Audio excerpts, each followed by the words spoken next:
Welcome to the American Grown Podcast, hosted by Austin Sullivan.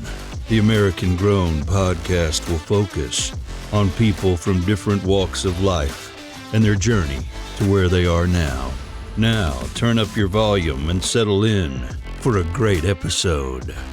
Hi, I'm Austin Sullivan, and I'm your host for the American Grown Podcast, recorded inside the Colortech Creative Solutions studios. Today, we have Brad Peterson, Executive Director at Power Packs Project. He's worked in commercial TV for 6 years before starting his journey of nonprofit work, which he's dedicated more than 30 years of his life. Brad, welcome to episode 15 of the American Grown Podcast. Thank you, Austin. Glad to be here. Brad, thank you so much for coming in. I'd reached out to you over social media because I wanted to learn more about Power Packs Project, like you have on your shirt there. I'm glad you could join me. Well, I'm happy to join you and talk about what brought me here. Let's start off because to be on the podcast for the listeners out there, you have to fill out a pretty extensive form. I think you would agree, with a bunch of different questions, and your bio and everything really intrigued me. So like I said, I wanted to get you in. But let's kind of start off with your early childhood. I just like to get a base of everybody for the listeners. So I grew up in rural Mifflin County. If you don't know where Mifflin County is, it's up right in the center of the state. Everyone knows Lewistown, which is the town in Mifflin County, because it's the McDonald's on the way to Penn State, right off the highway. Yep. That's what everybody knows Lewistown for. I grew up, it was, kind of what I would consider normal childhood of someone growing up in the 60s. I'm dating myself. You can tell how old I am. We fished in the stream near the house where I grew up. We were outside all the time in the backyard playing wiffle ball, or in the winter riding sleds. It was one of those childhoods where when the light came on the porch, my mom was saying it was time to come in for dinner. That's an awesome childhood to have because, now technology, more things come out. You got your iPads and your Facebook. People don't do that, but I can remember when mom turned on that light, you got off your bike and you got in the house, it was time to go. So now in high school, were there any mentors or coaches that, maybe helped guide you to where you are now? I did a lot of different sports. I had a couple coaches, a couple teachers who definitely put me on a path to where I am now. I had an English teacher in, I think it's 10th or 11th grade. I think I was a junior in high school. Mrs. Summers, okay, who really taught me the love of reading. I read sporadically before that, but a lot of it was, you read for school because you had to. Mm-hmm. But she introduced me to some things. I couldn't even tell you if I remember what books they were or anything. But really, and to this day, I love to read. I constantly have one or two. I probably have 10 books in my queue right now. Oh, wow. And I read fiction, nonfiction, a lot of different things. But she really brought that out in me. Just loving to read. And I ran cross country and track. I had a coach that I think really helped instill some of that hard work, that work ethic. If you're running cross country and you're running long distances, it's something that you have to put in the time, you have to put in the miles, right, if you're going to be any good. And I was brought up that way. My father really had instilled a work ethic in my brothers and I. But running cross country and track, and I was a distance runner, really makes you understand the meaning of hard work, getting out there and doing it just by yourself, just because while you're competing against other runners, you're competing against yourself as much as anything. It's all on yourself and motivating and pushing yourself to go further. I mean, sure, you can chase the guy in front of you and keep up with them, but if you really want to succeed, it's, I think, a mental game. I had done track here at Cedar Crest, but I was a thrower. I never did the cross country or anything like that. I had a thrower buddy. His name was Wolf, and he did cross country, and I just looked at him. I said, "Wolf, you're crazy. These guys are running miles and miles and sweating and dying out there." And he said, no, it made him mentally tough. And side note, now he's a Capital City police officer down in D.C. And I think, like you said, it's that mental mindset to push yourself. Yeah, I mean, you think of that, and obviously it's very physical. Mm-hmm. You have to be in shape, or else you can't do it. But it really is a mental game. You learn to push yourself beyond what you think you can do, and deal with whatever aches and pains and right. you have as you're running. Even to the point of the course we had in high school where I ran that went through some trees, some forests, and we would snap branches on our competitors behind us to try to break up some of that focus and make them lose their concentration and whatever a little bit. And maybe that sounds a little bit mean to do, but it's just one of those little things, little tricks that you do. It's like a mind game. And talk to people, whatever. But it really is very, very mental, much more than people would think. You had gone to Penn State. What was that like? Because everyone has a different experience. I went to main campus, so just across the mountain, yes. In many ways, it started shaping me into who I am. Like I said, it's very rural. Lewistown's a fairly decent-sized town, but really didn't introduce me to many things to broaden my horizons, so to speak. So, going to Penn State, obviously it's very large. There are classes that, you have 400 or 500 people in a class. Not all of them are that way, which I like to tell people. I had classes with 6, 7, 8 people in once I got more into my major and everything. But introduced me to I remember my first semester at Penn State, I had an anthropology class. And the professor was one of the world's foremost experts on this tribe in the Amazon. The textbook was written by him. The films he showed in class, he was there living in the Amazon with these people. Wow. And it was just an amazing experience because it was something that I never even thought about in the past, never considered. And those are some of the experiences you get there. I had the great opportunity when I was there to be chosen to do a study abroad program. So I did a semester in England at the University of Manchester. That truly opened my eyes to an entirely different culture. People always joke saying, yeah, you got it easy. You went to England, they speak English. Yeah, they do. But the accent can be really tough sometimes. Okay. Yeah. So it's not like speaking French or Spanish or German, but it was to me really what opened my eyes to an entirely different way of life, new people. So Penn State was a great experience for me. Penn State, how I look at it, is such a melting pot of all kinds of people from all over the world. You can make friends with, like I said, people all over the world, and those connections that can last you a lifetime, that you make there. I'm assuming then, you must be a football fan. I am. Okay, so what's the backstory? Because on your bio, you said you got to carry out Penn State's first national championship trophy onto the field. And what was that experience like? Because it's different. I've been there, blue-white game and things like that. You're all pumped up, white out. But what's it like to be down there on the field? So I have to give a little bit of the backstory. So my senior year at Penn State, I worked as the statistician for the Penn State radio network. So I sat beside Fran Fisher, the legendary Fran Fisher, who actually got his start in radio in Lewistown. Oh, wow. So we had that in common. And John Grant, who was the color guy. And I sat there, and this was pre-computer stats, everything. So I kept them stats by hand. Oof. So I made up my own sheets to keep, rushing, defense, passing, all those kinds of stats. And I would pass them notes during the games for them to use on the radio broadcast. So I got to know them very well, traveled. Actually, I sat in the press box at the Sugar Bowl when they beat Georgia for the national championship. Nice. Yeah, that's awesome. So I got some great experiences out of that. Anyway, so that spring, I was a senior, and I was doing an internship at WTAJ-TV in Altoona and doing a lot of Penn State work, and they had me go cover the blue-white game. So I was there with one of their camera guys. I was up in the press box before the game, and Fran came up to me and said, hey, I have a favor to ask of you. Could you help me with something at halftime? It's like, sure, Fran, whatever you want. Absolutely.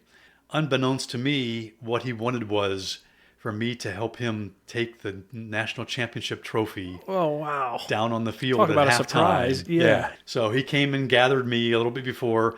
It was Fran, Herschel Nissenson, who was the lead AP Associated Press writer, and myself, and they handed me the trophy. We took it from the press box down the elevator, walked out on the field, and I handed it to Herschel, who then handed it to Joe Paterno. Jeez, yeah. Wow. Were you nervous? Were you kind of shaking? Or? Well, I will say that my palms are probably a little sweaty. Don't drop it, whatever you do. Right. Don't drop it. Oh, my gosh, yeah. Oh, that would be terrible. But one of those lesser-known things that people don't know, I don't think there are any photos that exist. Fran and Joe are both gone at this point. So it's in my memory, and that's about the only places it exists right now. Yeah, that is special. Wow. I mean, holy cow.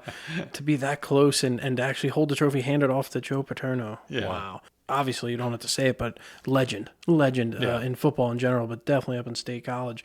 So now, how did you then transfer into TV? Because I know you have some TV background. It sounds like a couple of years in the industry. Was it a connection from State College, or how did that work out for you? So I mentioned that I was doing an internship at WTAJ, and I worked at WTAJ briefly after graduation.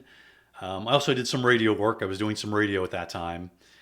And then a full-time opportunity came up in Harrisburg at the ABC affiliate. So I transitioned from Altoona to Harrisburg, and I worked at the ABC affiliate there for about 6 years, doing mostly producing, writing. Because of my sports background, I did a lot of sports. Had the opportunity to travel to spring training many years, covered Penn State football, covered Hershey Bears hockey. I was on the ice when they won the Calder Cup in Canada one year. Oh, wow. So I had a lot of great opportunities, a lot of great memories from my time working in TV as well. Yeah. So before you went out, to do a broadcast, what would you do to prepare mentally? Was there anything you would go through, or did you have like a routine that you would do? Really, it was a matter just about research, depending on what the story was, trying to research and learn as much as I could. And then when you're interviewing someone, you ask a lot of questions, far more than you would ever use in whatever story you're doing. And that's your background information. And I remember doing a story once at Penn National, talking to jockeys. I knew very little about horse racing, but you learn by talking to them. And then that's really how you frame your story and build your story from that. That makes sense. So now, while doing the TV, was there a certain moment, whether sports or not, that really stood out to you? Maybe it was with the Hershey Bears, but was there something that really stood out to you? Well, there obviously is one. And this was not sports. I did news as well. I was actually running a camera at this time, doing some work. And I actually captured a building blowing up from a gas explosion. Whoa. Live? Like you were there? I was recording it. It was not live, but I actually got it on camera. And I'm proud to say that I was the first local Emmy nominee from this market for that video, for that story of the Kitchen Works catering company exploding. I did not win. I was just going to ask you that. I did not win the Emmy. And everyone who says, yeah, it's just a pleasure to be nominated, they're right. It was. But I wanted the trophy. I wanted to win. I'm not gonna deny it. Right. I wanted that trophy. Yeah, of course. That would have been so cool. Wow. The fact that you could catch that moment and be there to record it. Part of what we do here at Colortech is sports photography. So I've got to cover a couple of the blue-white games. And to tie it in is, I've actually, myself, once I got down on the field to take pictures. I had a Nikon camera, and that's what I was shooting with. You always see the cameramen with these big, bulky cameras strapped on their shoulders and everything. And I thought, man, I thought I had it tough trying to figure out the angles and, the shutter speed and everything. But these guys are running around like crazy. What was that experience like with the equipment? It's just what you said. I mean, equipment now does not let people understand what it was like back in the 80s. In the 80s, you were carrying around about 75 pounds of equipment. Holy With the cow. camera, the recorder was separate, the battery packs you had to wear. It was an entirely different ballgame than what the digital cameras look like now.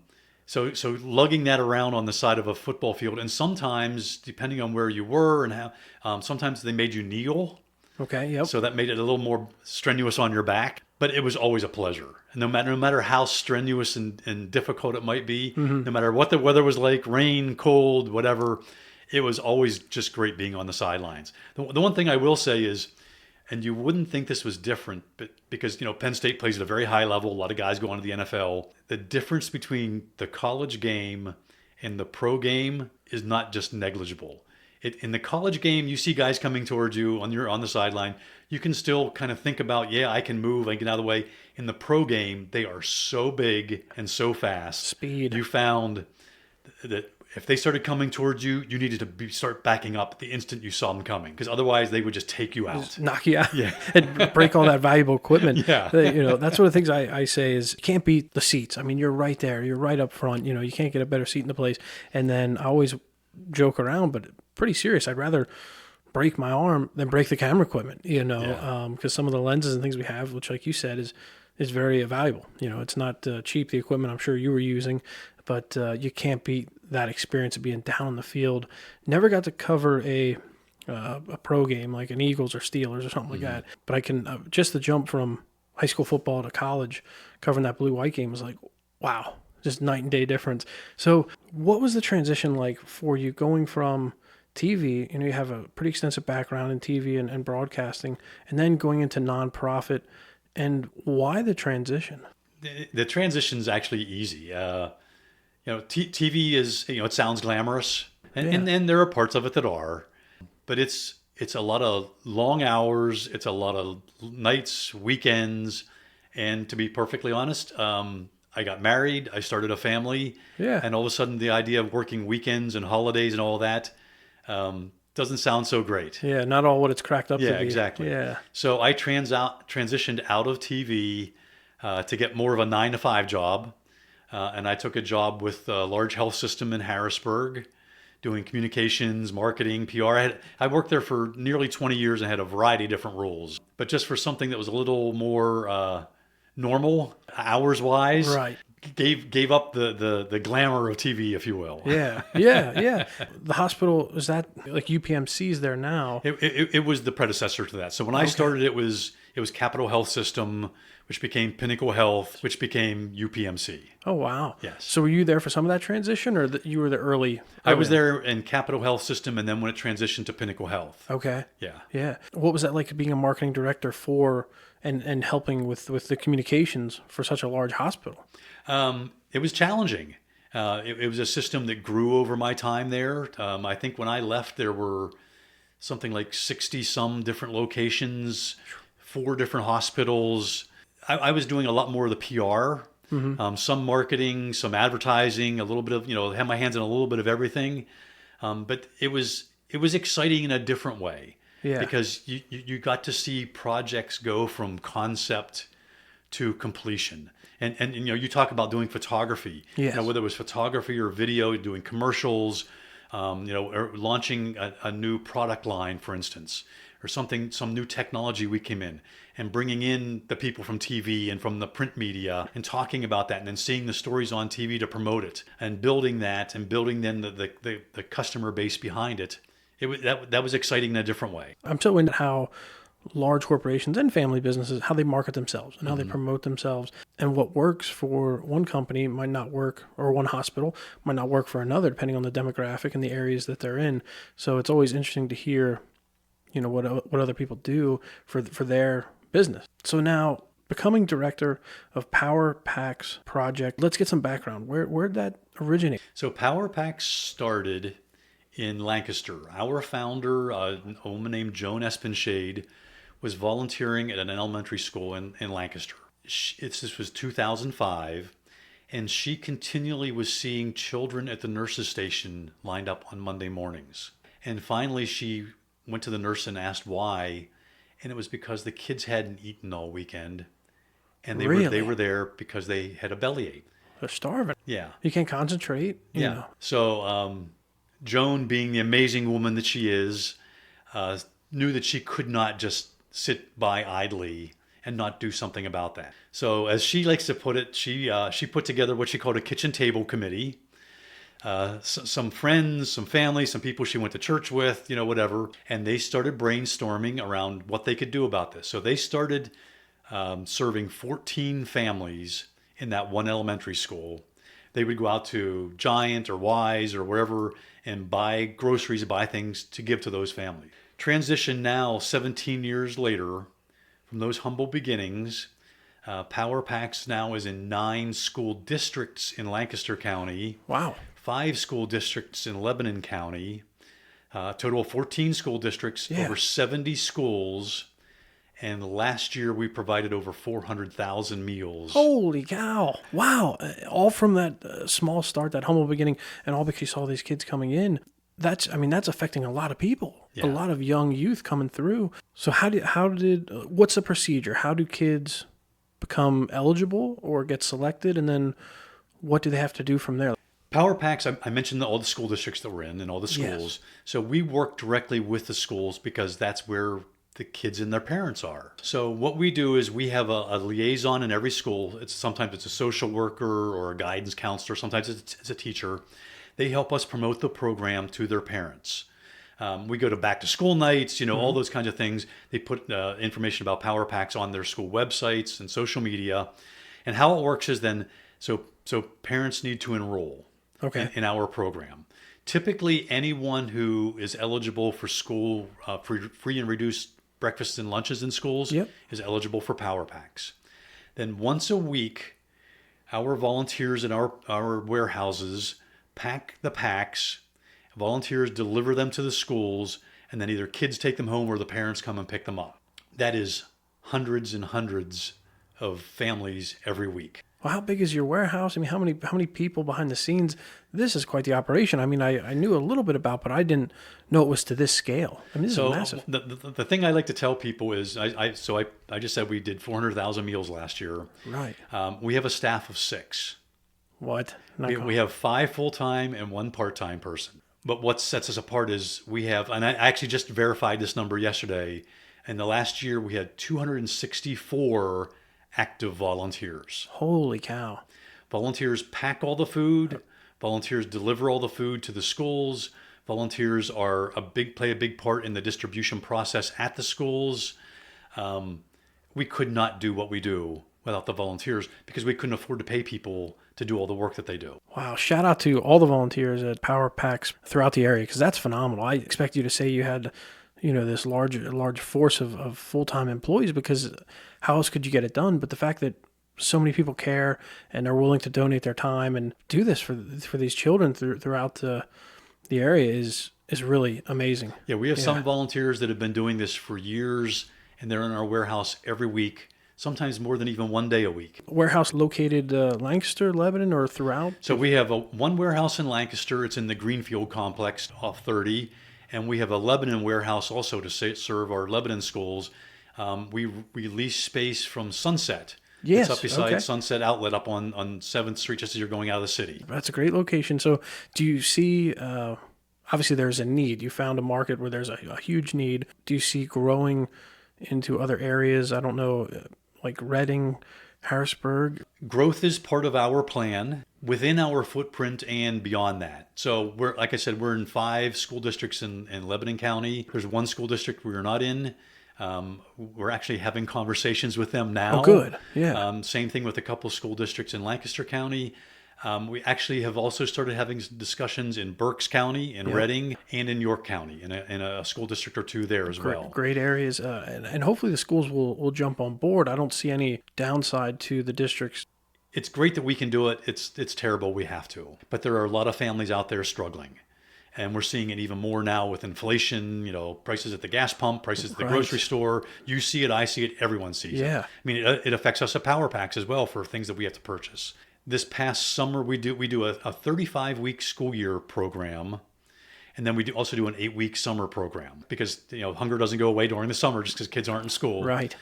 This past summer, our numbers were almost triple what they were the summer before. Wow. Just because of inflation, prices going up and everything. There are a lot of different reasons, but that is definitely one of them. Wow. We're enrolling families now. Our school year program starts on September 21st. We're enrolling families now, and we're looking at even right now where we stand with a couple weeks to go as we're recording this before that, our numbers look like they're going to be much higher than they were last school year. It'll be interesting, maybe I'll have you back on at some point, but to hear how it grows and everything and where these numbers are at. But let's kind of segue because I like where you're going. How can families, apply? Is there websites? I know you mentioned going through their school districts, but, maybe, and I don't know if this is offered, but how can they get in touch? Like if a family's really struggling, they hear this podcast, what's the best procedure they can do?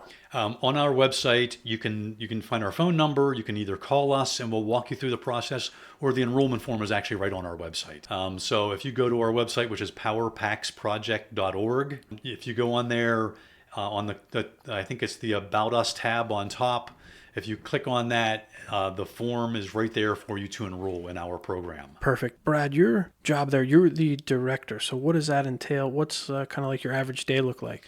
I don't know that there is an average day. I knew you would ask that. Lots of people ask me that. And one of the things I love about my job is that no 2 days really are alike. So, operations, logistics, there's a lot of that. We meet weekly to talk about that. There are a lot of moving parts, trying to get food in, because one of the things that we do that's really unique to us, and we think we are the only program in the country that does this, is we provide a recipe and all the ingredients for that recipe as part of the pack families get. Oh, wow. I think it's a great idea. It's not just food for the kids. That promotes hoarding. We want the families to enjoy this. We promote the families preparing the meal together and sitting down and having the meal together to strengthen that family dynamic as well. So that's something that's important to us. Obviously, we can't make people do that, but we encourage it. Right. So because everyone is getting all of the ingredients for this recipe, everyone has to get the same things. So there's a lot of logistics involved in us procuring the food that has to go to that. Whether it's fresh produce, there's always fresh produce every week. There's fresh milk every week, as well as the non-perishable goods. So how do you secure all these, like you said, these perishable goods? That, milk, it doesn't last long. You have your fruits, your vegetables, and these different ingredients. How do you go about getting them? Where do they come from? Is it like I'm just throwing this out there, but is it a Walmart? Is it a local grocer? How do you get all these? Well, and that's a big part of my job. You asked that. So, for instance, for milk, we've started a partnership with Harrisburg Dairies. We actually place an order to them on a Wednesday. Over the weekend, they produce the milk just for us. On Monday and Tuesday, they deliver the milk to our 2 warehouses. And on Wednesday and Thursday, it goes out the door to families. Wow, that's amazing. That turnaround time so quick. So that way, prior to that, we would occasionally get donations of milk, but not always enough for everyone. Right. Usually at the end of their shelf life. This way, families have the full shelf life of the milk, and it's a great partnership. We work with a lot of local growers to get fresh produce, whether Lancaster County, Lebanon County, even one big farm down in northern Maryland. That we travel down there to get fresh produce. And that comes from a variety of places. Obviously, during the non-harvest season, for the most part, we buy the fresh produce we have to get. And a lot of the non-perishables come from the Central Pennsylvania Food Bank, large regional food bank in Harrisburg. Actually, and I worked there for a time as well, so I have a lot of great contacts there. That's perfect, those connections, yeah. But non-perishables come from grocery store chains, from wholesalers, from a lot of different options for us to be able to get that food in the door. I really like how you mentioned, you have the recipes there. Because how does the saying go? I might butcher it, but give a man a fish, he eats for a day. Teach a man to fish, he'll eat for his life, the rest of his life. And that's kind of what you all are trying to do. Instead of a quick fix, hey, here's your meal, and then they hoard it or they take it. Trying to educate, this is better for you. Right. Eating this food, yeah. Yeah, we the meals they get are healthy. We're trying to introduce them to some new foods, and we're empowering them to take better control of their diet. And when we give them that recipe, we actually give them the cost, what the ingredients would cost to go to the grocery store and buy it. We try to keep every recipe to about $5, no more than $7, so that people can see that for $5, $7 a week, they can prepare a healthy meal for their family. Yeah, for not a whole lot of money at all. And that goes back to the education part. Now, do you see at Power Packs the difference between the children that aren't eating the proper nutrients and those that you're supplying food to? What are you noticing differently about them? I mean, I'm sure more awake, better health, things like that. So we're in the middle, in year 2 of a research study with Georgetown University. They're studying Power Packs families. Some of the preliminary data we've seen is that families who pick up their Power Packs on a regular basis see much less incidence of food insecurity, much less stress, much less times of anger. We survey them weekly. One of the big things that we want to look at long term is if Power Packs impacts academic success. Right. Because what we want to do is make sure kids come to school Monday morning fed and ready to learn. Because that's where it started. Exactly. Yeah. That is our mission, so that they're not thinking about that rumbling in their tummy because they haven't eaten. So we're just now starting to collect some data from the school districts so that we can anonymously compare kids that are receiving Power Packs to kids who aren't, and see if it's making a difference academically for them. And that would be huge. That's kind of like you said, the end goal. Of course, educate and giving them that knowledge, but to impact them as they're learning, and especially at a younger age, elementary, middle school, high school, is crucial. If you're thinking about food and you're hungry all the time, then I'd imagine more sleepy in class, you're not paying attention. Things that you should be absorbing and learning is just going over your head. Yeah, and we're measuring absenteeism rates, all those kinds of things. Yeah. And just to touch on what you just said, a couple years ago, I was at an event in Russell Redding, the Pennsylvania Secretary of Agriculture, was there, and he made a comment that I actually saw Russell not too long ago, and I said, I keep telling people this, and I always give you credit, but he made the comment that people can have a lot of problems in life, but if they're hungry, they only have one problem. Oh, wow. Yeah. So, if you aren't getting the proper nutrition, everything else is secondary to that. And that's what we're trying to do. We're trying to give these kids a great start in life, provide some nutrition to them, let them do well in school, and launch them on to whatever they can do then, working in TV or working in a nonprofit or whatever that is, and have a successful life ahead of them. Yeah. So now, Brad, what are you most passionate about? Well, if you can't tell, I'm very passionate about what I do. I volunteered for things early on. I think it's something that everyone should do if they can. In some way or another, find something you're passionate about. It can be at the SPCA and working with animals. It can be helping someone provide food. It can be working with veterans, whatever. There are so many places out there for people to become passionate about something and help others. I have on my arm. I did see that tattoo, and I didn't want to say, but I was wondering what it says. It says "Change the World." I lost my wife to breast cancer 4 years ago. One of the things she was passionate about was believing that if everyone did enough small things, those random acts of kindness, that you could change the world. Yeah. That you could make someone's life better by holding the door open for them, by saying hi to them. It doesn't have to be anything big. And I've embraced that. I'm doing something that I think, hopefully, if I can change one child's life, I can sleep well at night. Yeah. And hopefully I'm changing more than one child's life. Oh, it sounds like a lot more. Yeah. But I don't mean to get preachy to people, but I think, if you can find something that you can do, something small even to help make someone's life better, then do it and sleep well at night. When your head hits the pillow, go to sleep with a smile on your face. I'm passionate about being passionate. I really am. I'm passionate about reading. I'm passionate about travel. I'm passionate about my family.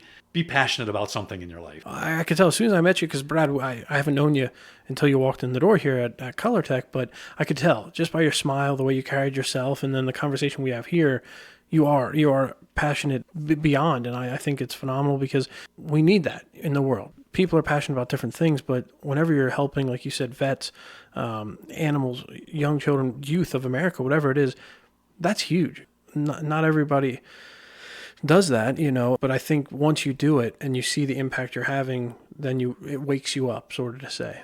Yeah, one lesson that life has taught me is that, we have a finite period of time here on Earth. Make the most of it. Yeah. How many years has PowerPack's been around? 17. So now COVID, how did that, and I don't want to get too much into COVID, but it had to impact what you all are doing.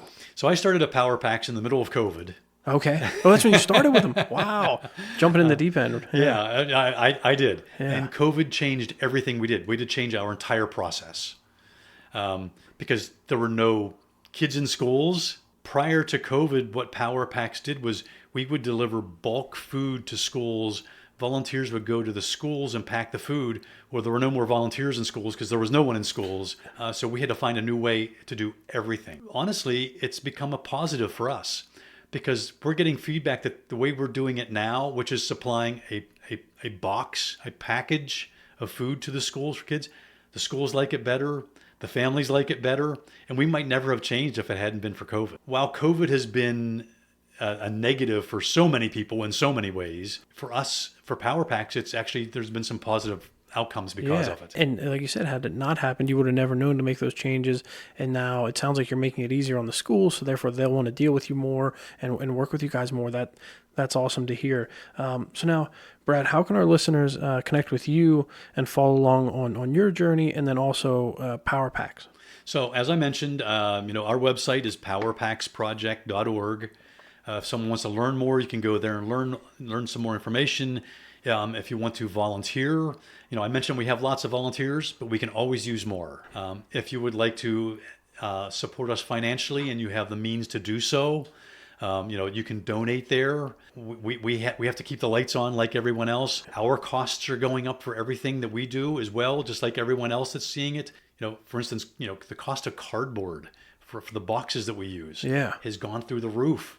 Right. Just little things that people don't think about. So you can support us in many, many ways, and really even just help spread the word of what we do. There are a lot of people out there that don't know about Power Packs. That's why I'm sitting here with you, Austin. I'm one of them. I had no idea. That's why I'm sitting here with you, to help get the word out about what we do. Yeah. Spread the word. Let people know so that more people can support us and so more people can take advantage of what we're offering.